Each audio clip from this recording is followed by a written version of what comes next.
দানবাকৃতির বিশাল এই ফুলের গা থেকে সুবাসের পরিবর্তে আসছে পচা মাংসের গন্ধ। তাই তো নাক চেপে বিশ্বের সবচেয়ে বড় ফুল র্যাফলেশিয়া আর্নল্ডির কাছে যায় সবাই। সুগন্ধি ফুলের রাজ্যে এটি এক চরম বিস্ময়, যার তীব্র পচা মাংসের গন্ধের কারণে একে স্থানীয়ভাবে মৃতদেহের ফুল বা কর্পস ফ্লাওয়ারও বলা হয়। ইন্দোনেশিয়ার রেইন ফরেস্টে পাওয়া এই ফুলটির কাছে যাওয়া সাধারণ মানুষের জন্য প্রায় অসম্ভব এক অভিজ্ঞতা।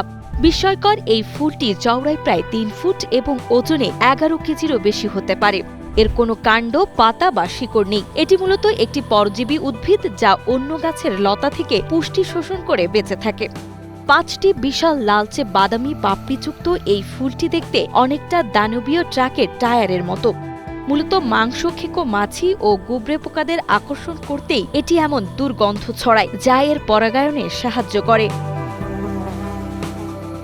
এই ফুলের একটি কুঁড়ি ফুটতে ৯ থেকে ১২ মাস দীর্ঘ সময় লাগলেও ফোটার পর মাত্র ৫ থেকে ৭ দিন টিকে থাকে, এরপরেই দ্রুত পচে যায়।